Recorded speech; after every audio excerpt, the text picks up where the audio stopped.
This is an emergency edition of the Lug Nuts Podcast.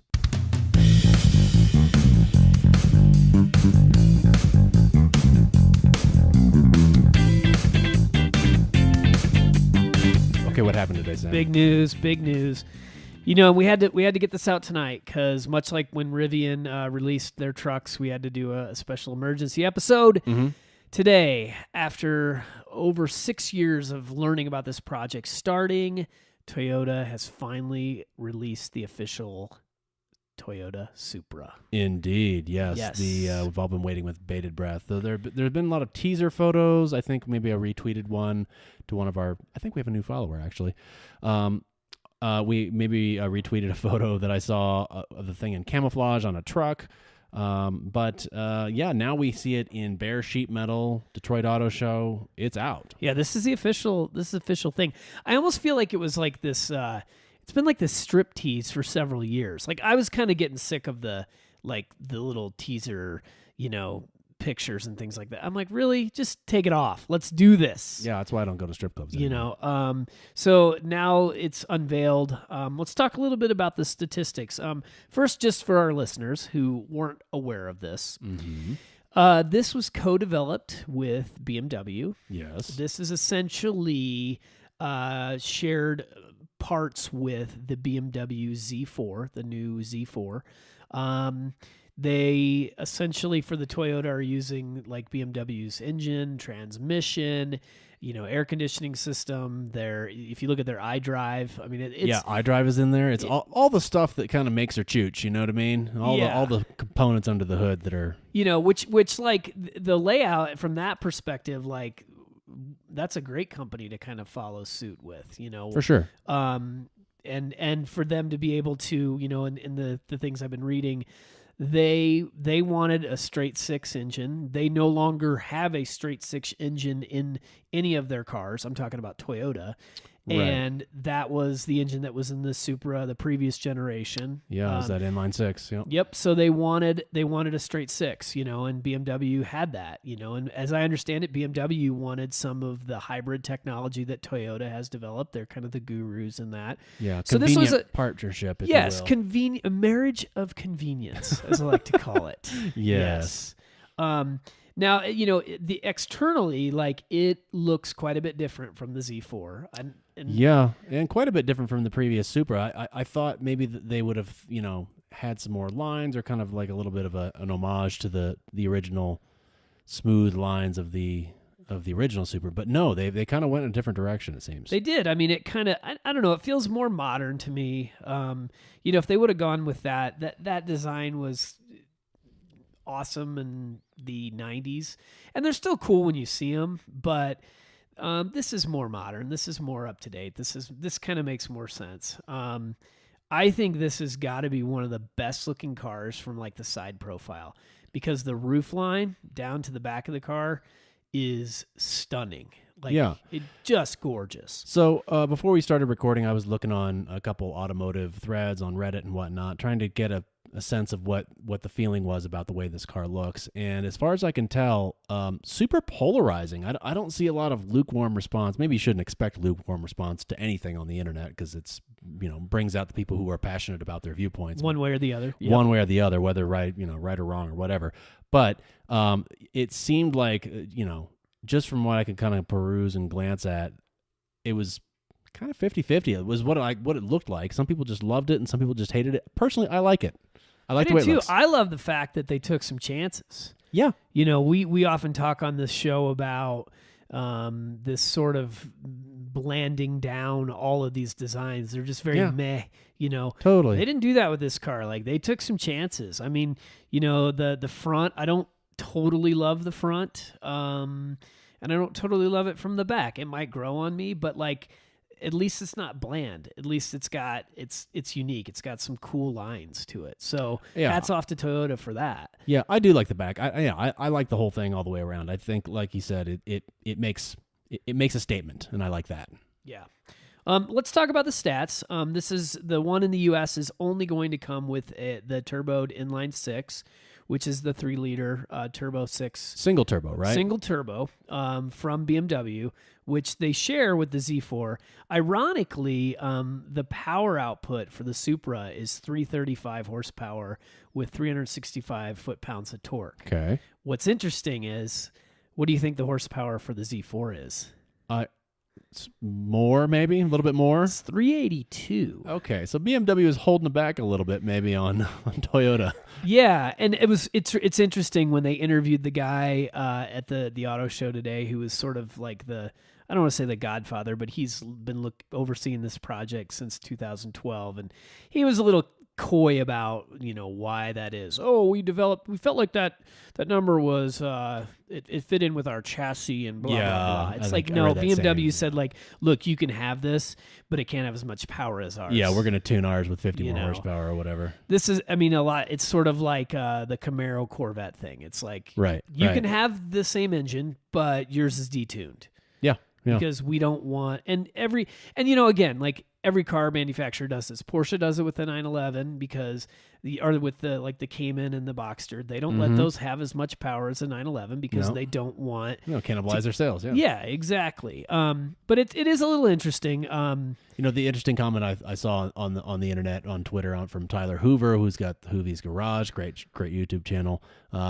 His comment was something like, to Toyota, like, why would you pick an engine from a manufacturer that hasn't made a reliable engine since 1995? And maybe he has a point. I don't know. I don't know how I feel about driving something with a BMW engine under the hood.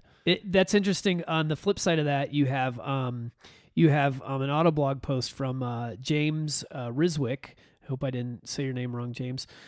He today was talking about how why it being related to a BMW is a bad thing, and that's true. It's like, you're getting the buttery smooth engineering that BMW has, in a Toyota. But I will say there's a little bit of a sort of an oxymoron there, in the sense that this is not going to have the bulletproof. I'm thinking this will not have the bulletproof reliability that Toyotas are known for. That 2JZ engine that made the Supra kind of famous, right? Okay, so the original Supras came, I think there's a naturally aspirated version. I'm not super up on my Supra generations and whatnot, but I do know that there's a naturally aspirated version, and then the engine that people kind of sought after was the 2JZ version, and that was the twin turbo that made more ponies. And the reason it became so popular with the tuner crowd is because you could boost the heck out of them. Yeah, like you really could.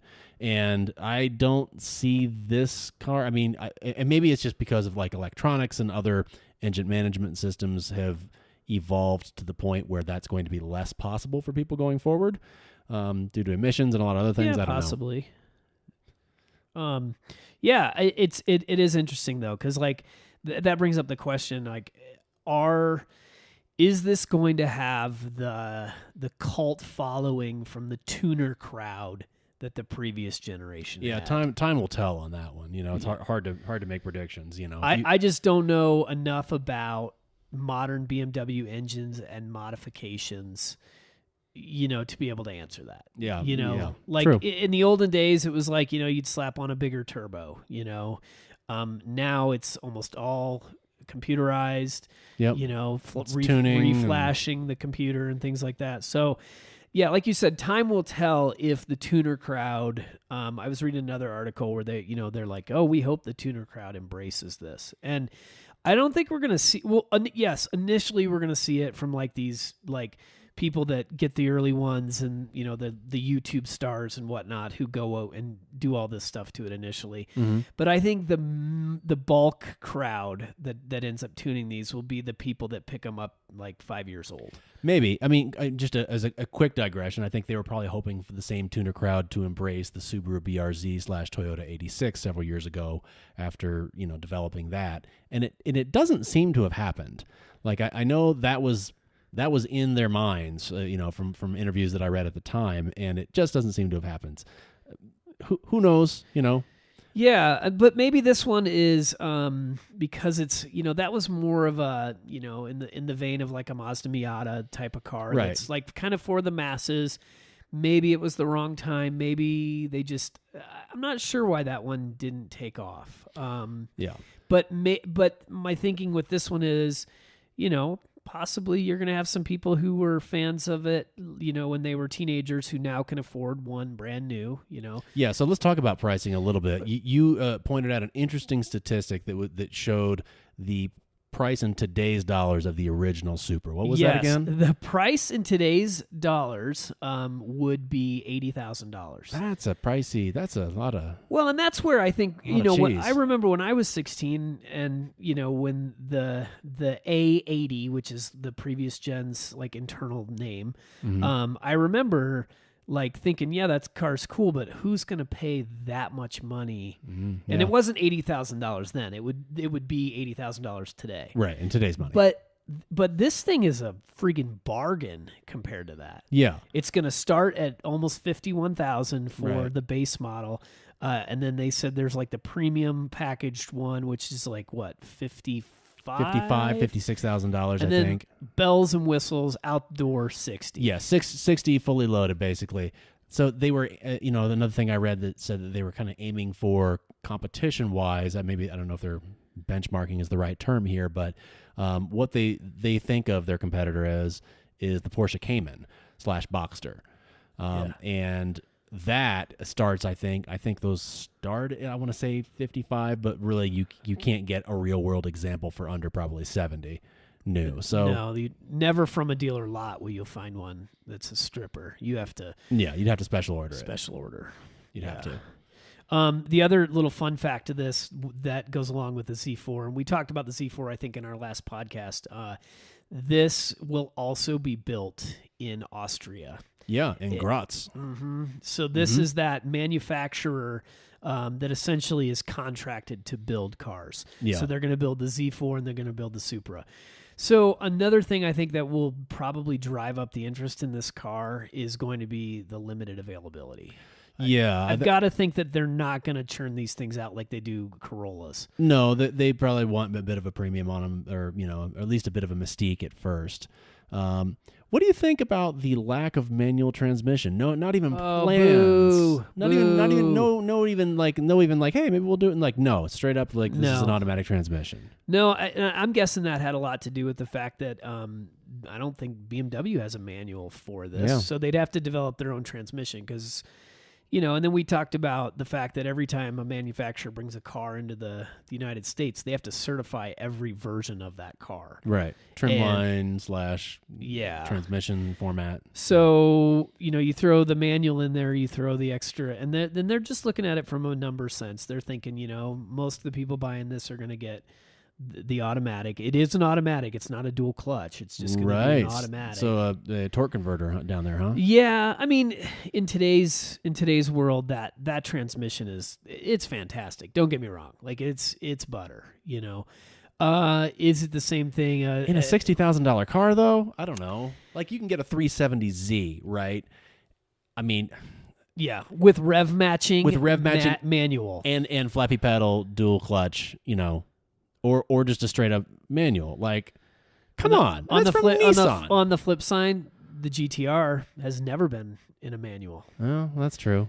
So that's only been offered in the dual. I believe that's a dual clutch. That's a dual clutch, yeah. Because that thing has like crazy horsepower. But yeah, I was just comparing it to something that's accessible. 370Z came to mind. I don't know why. Yeah, that's definitely accessible. So it's going to be interesting. I mean, finally, it's been unveiled. I'm excited. I'm excited for Toyota. I'm hoping that this thing takes off and drives as well as as expected. The big thing that BMW gets knocked on lately is steering. So I'd be interested to see how the steering in this feels compared to the steering Z4. Feel? Yeah, what is the steering? Does it have, I think, what do people knock on? I'm not totally familiar. They say it's too light? Do they say it's too heavy? Yeah, the BMW, they just say it feels sort of ambiguous. Like it just feels numb. That is the best definition. Yeah. And having driven BMWs that still had the mechanical before steering, they went to electric. I owned one of the last cars they made which had that, and I think it feels heavy compared to like their new stuff. Yeah. But I didn't mind it being heavy when I was going, when I was in parking lots and things like that, for it feeling really good at 80 miles an hour. Yeah, it's a trade-off, right? Right. And so that's kind of what they've been knocked for lately. So I'll be really curious as to like, if the Toyota engineers were the ones tuning the steering in this versus how it feels in the Z4. And I'm told it feels better in the Z4, and I think BMW is kind of like figuring that out because they've gotten so much flack for it. Yeah. But that'll be an interesting thing to see what happens. Aside from the other little comparison I wanted to do, so we talked a little bit about, how it relates to the Z4. This is just kind of an interesting comparison between the A80, which was the previous gen Supra. It was built from 1993 to 2002, to the A90 or the J29. I'm not totally sure what the two differences are on those, but it's sort of interesting. Like it's the newer one in. Again, you can get the 4-cylinder overseas. We're not. Yeah, we're not going to get that. We're getting one configuration here. We're getting one configuration. The older one was actually, the wheelbase was longer. The length was longer. The original one was no, I'm sorry. The newer one, the older one was longer.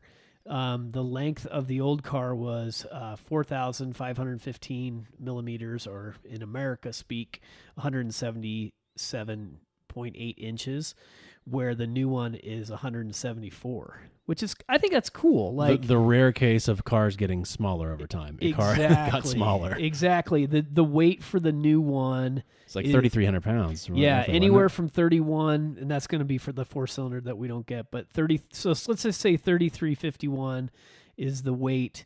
Back in the day, let me get the curb weight on this one. The naturally aspirated one weighed 30,329. So, like, this is like a really positive thing that I want listeners to who, if you're not a big car person, this probably doesn't really occur to you, but we've been on this upward trend in the last, 15 years of cars getting heavier, and bigger, longer, and longer.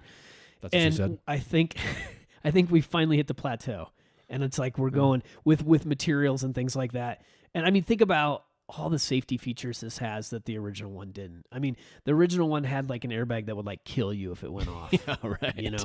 Where this thing like has, I'm guessing, several airbags, all of which are, way safer because they're newer, unless they employed Takata to put them in. Let's hope that didn't happen. Probably not.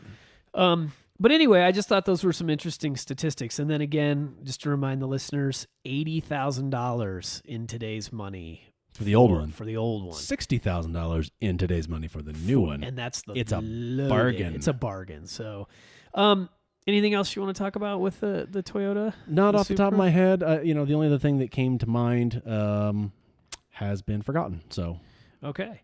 Well, that is our emergency episode on the Toyota Supra.